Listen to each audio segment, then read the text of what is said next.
Hello friends, आज मैं आपको बताऊंगा यदि आपकी गाय हाँफ रही है, मुंह फाड़ करके सांस ले रही है, खाना कम कर दिया है, दूध देने वाली गाय है तो उसका दूध की मात्रा भी कम हो गई है और साथ में जब टेम्परेचर नोट करते हैं तो टेम्परेचर बढ़ावा भी मिलता है।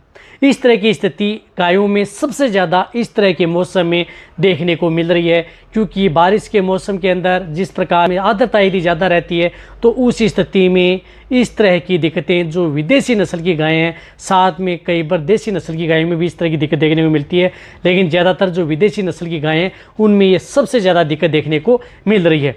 तब पशुपालकों को भारी नुकसान इसलिए उठाना पड़ रहा है कि दूध देने वाली गायें हैं उनमें दूध की मात्रा 30 से 35% डाउन हो जाती है, खाना पीना भी 30 से 35% कम कर देती हैं और साथ में कई बार तो ऐसा देखा गया है कि बिल्कुल भी खाना छोड़ देती हैं। सांस लेने में इतनी दिक्कत आती है कि मुंह से सांस ही नहीं लिया जाता, इसलिए मुंह फाड़ करके सांस लेती हैं। तो ऐसा क्यों होता है, इसके बारे में आज की वीडियो के अंदर आपको सही जानकारी के साथ बता दिया जाएगा। वीडियो को स्किप करके देखना, पूरा देखना। साथ में आपको किस तरह से आप घरेलू और प्लस कुछ इस तरह की दवा का मिश्रण करके आप अपनी गाय को आसानी से ठीक कर सकते हैं। इस चैनल पर नए आए हैं तो पहले आप इस चैनल को सब्सक्राइब कर लें, साथ में बेल आइकन और ऑल वाला ऑप्शन। पता है कि आपको इस चैनल पर सही जानकारी के साथ वीडियो दी जाती है। देखो, इस तरह की यदि दिक्कत पशु में है तब ये देख लेना चाहिए कि आपके पशु में बहुत ही मात्रा में हीट स्ट्रोक की शिकायत हो गई है। जब हीट स्ट्रोक यदि पशु में हो जाता है तो इस तरह की दिक्कत देखने को मिलती है। अब सिम्टम्स क्या देखने को मिलते हैं गाय में? गाय मुंह फाड़ करके सांस लेती है। जीभ, इस स्थिति में क्या होता है जी, टेम्परेचर बढ़ जाता है, जिससे क्या है कि जीभ पशु की जो मुंह से चिपक जाती है और फिर मुंह फाड़ना पड़ता है। लार आती है, झाग आते रहते हैं, पशुओं की आंखें लाल हो जाती हैं, खाना पीना बिल्कुल भी नहीं करती, पशु का शरीर ऐसे अप डाउन होता रहता है सांस के साथ, हालत बहुत ही नाजुक हो जाती है। तो इस तरह के केस में आपको करना क्या है? देखो, इस तरह के केस में आपको यही करना है कि पहले आप जितना हो सकता है उसको टेम्परेचर को कम करने की कोशिश करें। बाहरी जिस प्रकार से एनवायरनमेंट में है तो उसके एनवायरनमेंट को थोड़ा इस तरह से करें जिस तरह से यदि आप अपनी गाय को जहाँ पर भी रखते हैं वहाँ पर आप जितना हो सकता है पानी की व्यवस्था रखें, नीचे पानी की व्यवस्था रखें या ऊपर से बूंद बूंद कुछ भी इस तरह की आप उसके शरीर पर डालते रहें, या कूलर या पंखे की व्यवस्था ज़रूर करें, क्योंकि कई बार इस तरह की दिक्कत हो जाती है कि बहुत ही ज़्यादा मात्रा में हीट स्ट्रोक यदि गाय को हो जाता है तो वहाँ पर आपको कूलर या पंखे की बजाय कूलर की व्यवस्था ज़्यादा करनी पड़ती है, जिससे कि पानी की बूंदें उसके शरीर पर पड़े, तब जा कर के उसका टेम्परेचर कंट्रोल होता है। या नहीं हो रहा है तो उसके शरीर के ऊपर जिस तरह से ठंडे पानी से उसको आप आराम से, ऐसा नहीं है कि बहुत ही ज़्यादा यदि जैसे गर्मी पड़ रही है उस स्थिति में नहीं, तो सुबह सुबह आप ठंडे वस्त्र हैं उनको शरीर पर रख सकते हैं और फिर को हटाना है। ऐसा नहीं है कि एनी टाइम उसके शरीर पर रहें, और ज़्यादा ही टेम्परेचर ले रखा है तो आप थोड़ी समय के लिए उसके शरीर या मुंह के ऊपर आप ठंडा कपड़ा या बर्फ़ का भी इस्तेमाल कर सकते हैं यदि टेम्परेचर बहुत ज़्यादा यदि पशु ले चुका है तो। ये तो आपको करना ही करना होगा उस तरह को कंट्रोल करने के लिए। साथ में आप अपने पशुओं को इस जगह पर रखना होगा जहाँ पर ठंडी हवा आ सके। नहीं तो आपको यदि आप इस तरह की जगह यदि आप बांध रखेंगे जहाँ पर हवा नहीं आ रही है तो वहाँ पर भी पशु में ज़्यादा दिक्कत हो जाती है और वहाँ पर पशुओं का टेम्परेचर कंट्रोल नहीं होता है। अब साथ में क्या करना है कि आप अपने पशुओं को एक तो नमक का प्रयोग करना है, जैसे टेम्परेचर नमक का प्रयोग करें और चीनी का घोल दें, थोड़ा नमक मिलाएं और उसमें चीनी का घोल मिला करके ताकि पशुओं में एनर्जी मिले तो वह भी पशुओं को दे सकते हैं ताकि पशुओं का कंट्रोल हो सके। साथ में पशुओं को आपको क्या करना है कि बहुत इस तरह के जो बाज़ार के अंदर बहुत ही जो वेटरनरी मेडिकल एजेंसी हैं या वेटरनरी मेडिकल स्टोर हैं वहाँ पर आपको बहुत इस तरह के डिहाइड्रेशन से बचाव के लिए पाउडर आते हैं या लिक्विड आते हैं, तो आप उनका प्रयोग ज़रूर करें।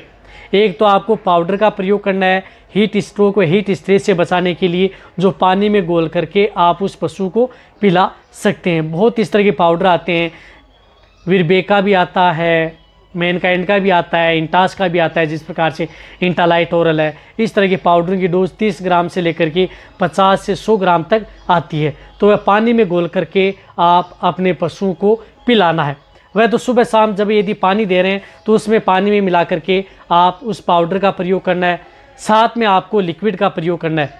लिक्विड का प्रयोग ऐसे करना है कि आप सुबह और शाम पशु को जो भी यदि बांट या दाना मिश्रण दे रहे हैं उसमें जो पशु की एनर्जी को बनाए रखने के लिए, साथ में पशुओं का टेम्परेचर को कंट्रोल करने के लिए, हीट स्ट्रेस व स्ट्रोक से बचाने के लिए बहुत इस तरह के जो ब्रांड आते हैं उनका आप लिक्विड का प्रयोग कर सकते हैं। जिस तरह से रेस्टोबल आती है उसका प्रयोग कर सकते हैं। वह 50 ml से 100 ml पर डे के हिसाब से अपने पशुओं को लगातार 10 दिन 20 दिन कंटिन्यूटी दें, ये आपको देना ही होगा।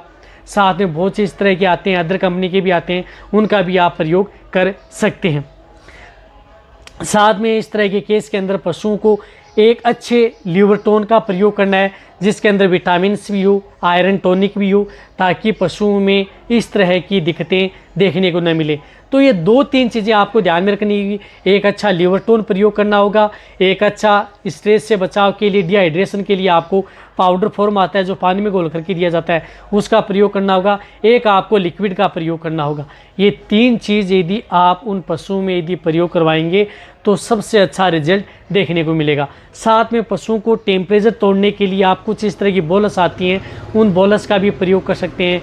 जिस तरह से मिलोक्सिकेम एंड पैरासीटामोल बोलस आती हैं वह भी आप उन पशुओं में प्रयोग कर सकते हैं। वह 2 बोलस सुबह और 2 बोलस शाम लगातार 4 से 5 दिन यदि पशुओं में देंगे, चाहे आपका पशु प्रेग्नेंट हो या नहीं हो, तो भी बेटर रिजल्ट देखने को मिलेगा। या यदि पशु में जिस प्रकार से एक इंजेक्शन आता है वेटालजिन, इस इंजेक्शन का प्रयोग अपने वेटेरिनियन से, बड़े पशु हैं तो 30 से 33 ml लगातार 3 दिन आप उस पशु को ये इंजेक्शन यदि लगवाएंगे तो पशुओं का जो टेम्परेचर है वह कंट्रोल होगा।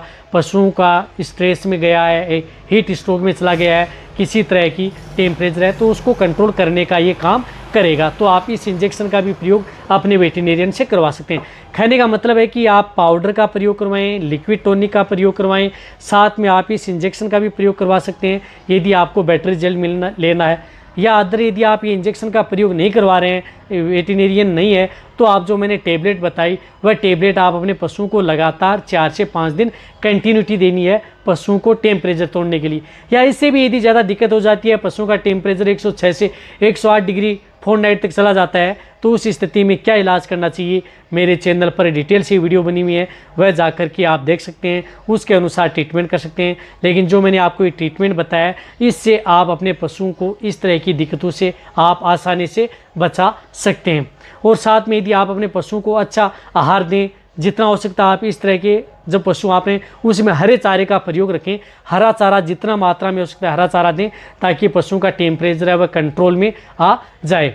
तो आप हरे चारे का प्रयोग करें। साथ में मीठा सोडा भी दें। जब भी पशु में इस तरह की दिक्कत हो जाती है तो सोडियम बाइकार्बोनेट आप 50 ग्राम से लेकर के 100 ग्राम लगातार 10 दिन से 20 दिन कंटिन्यूटी दें। इस तरह के केस के अंदर बहुत ही अच्छा रिजल्ट पशु में देखने को मिलेगा। जो देखो आपको मैंने ये ट्रीटमेंट बताया, ये सभी पशुपालक आप आसानी से अपने घर पर कर सकते हैं। यदि आपको वेटेरिनियन के तौर पर जाना है, इंजेक्शन के तौर पर, तो इसी चैनल पर डिटेल सी वीडियो बनी है, वो भी आप जाकर के देख सकते हैं और डॉक्टरी ट्रीटमेंट भी आप करवा सकते हैं। इसी तरह से वीडियो देखते रहें। थैंक्स, धन्यवाद।